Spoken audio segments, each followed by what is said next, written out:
বার্থডের দিনও মন খারাপ করে সারাদিন বাসায় শুয়ে বসেই কাটিয়ে দিয়েছিলাম, বাট রাতের বেলা যে কোথায় গেলাম অ্যান্ড কি করলাম সবকিছুই তোমাদেরকে এই ভিডিওতে শেয়ার করব। চলো তাহলে ভিডিওটা শুরু করি। হ্যালো এভরিওয়ান, আসসালামু আলাইকুম, welcome back to our birthday special blog.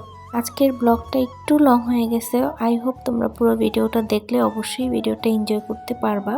গতকাল আমার বার্থডে গেছে, কম বেশি সবাই জানো। মাশাল্লাহ এত মানুষ আমাকে ইনবক্সে অ্যান্ড কমেন্ট বক্সে উইশ করছে, অনেক বেশি আমার কাছে কালকে স্পেশাল লাগছে। যদিও কালকে সকাল থেকে আমি ভাবেই নাই যে বিকালে কোথাও বের হব কিংবা সে আমাকে কোথাও ঘুরতে নিয়ে যাবে। হুটহাট করে একটা প্ল্যান করে সে আমাকে পুরান ঢাকায় নিয়ে গেছে, সেই রিলেটেডই আজকের পুরো ভিডিওটা। বাট সকাল থেকে একদমই আনএক্সপেক্টেড ছিল সবকিছু। শুয়েছিলাম, বসেছিলাম, ঘুম থেকে উঠতে উঠতে 1টা বেজে গেছে। তারপর উঠে নাস্তা করছি, দেন গোসল করে ফ্রেশ হয়েছি। এরকম করতে করতে প্রায় বিকেল হয়ে গেছে। পরে যে আবার সন্ধ্যার দিকে একটু ফ্রেশ হলাম অ্যান্ড সে বললো যে এবার বের হও, মানে 8টার দিকে বের হয়ে বললো চলো পুরান ঢাকায় যাই, দুজন একটু ঘুরে আসি। তো আমি তো খুবই খুশি, আর ঘোরাফেরা আমার ভীষণ পছন্দ। ভ্রমণ, তারপর রিক্সাতে উঠে চড়া, সবকিছু মানে বাহিরে ঘোরাফেরা, বাহিরের খাওয়া, এইগুলো আমার ভীষণ পছন্দ। আর সে যখন বসে আমি সত্যি ভীষণ খুশি হয়ে গেছি যে না, তাহলে আজকে আমার বার্থডেটা একটু হলেও মানে ভালো লাগবে আমার কাছে। আর আমি পুরো 1 বছর অপেক্ষা করে থাকি কবে আমার বার্থডে আসবে। আমি বাচ্চাদের মতো এখনো আমার বার্থডে নিয়ে খুব এক্সাইটেড থাকি, কারণ 1টা বছর পরে আমি আবার এই দিনটা পাই। জীবন থেকে 1টা বছর তো চলেই যায়, বাট আবার 1টা বছর পরে আমি এই দিনটা পাবো কিনা বা বেঁচে থাকি কিনা, সব কিছু মিলিয়ে আমি এই দিনটা নিয়ে, আমার বার্থডের দিনটা নিয়ে ভীষণ স্পেশাল থাকি। তো সবাই আমার জন্য বেশি বেশি করে দোয়া করে দিও যাতে আমি দীর্ঘ আয়ু পাই।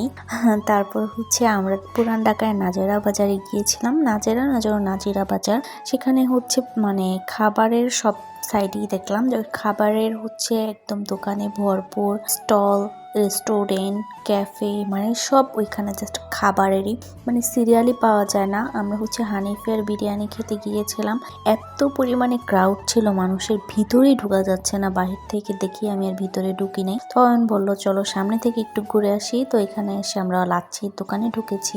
এখানেও অনেকক্ষণ দাঁড়িয়ে তারপর সিরিয়াল পেয়েছি।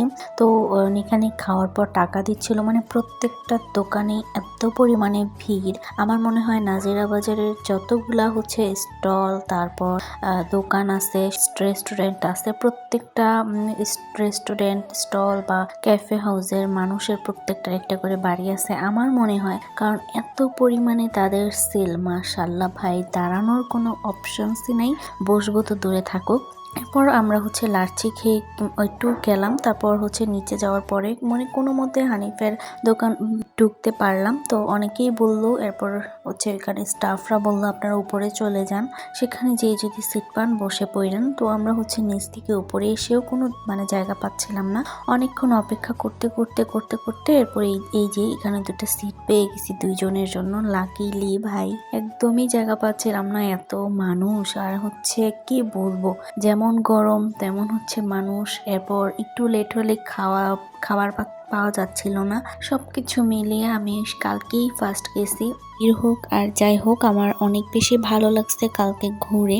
আর ওর সাথে ঘুরে তো আমার ভীষণ ভালো লাগে, কারণ ও রিক্সায় অনেক চড়ে, আর রিক্সা চড়তে আমার ঢাকায় অনেক বেশি ভালো লাগে। এখানে বসে তো পড়ছিলাম, বাট এখানে খাবার আসতে আসতে ভীষণ লেট হয়ে গেছিল।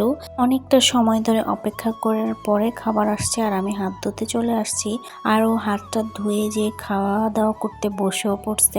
আমি একটু কম নিয়েছিলাম, মানে কম নেওয়ার কারণ কেন জানি না, হানিফের দোকানের বিরিয়ানির নাম অনেক শুনছি, বাট কালার দেখে আমার কাছে মনে হয়েছে সেরকম একটা মজা নাও হতে পারে, তাই অল্প করে নিছি, আর ও একটু বেশি করে নিছে।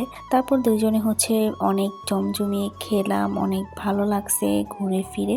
আর এখানে আমার একটা অ্যাক্সিডেন্ট হয়ে গেছে। আমি হাড় খেতে যেয়ে হাড়ের ভিতরে আঙ্গুল ঢুকাইছি, ব্লেডের মতো আমার আঙ্গুলটা কেটে গেছে। কারণ খাসির মাংসের হাড় কিন্তু অনেক নরম হয়, বা মানে অনেক শক্ত হয় না আর কি।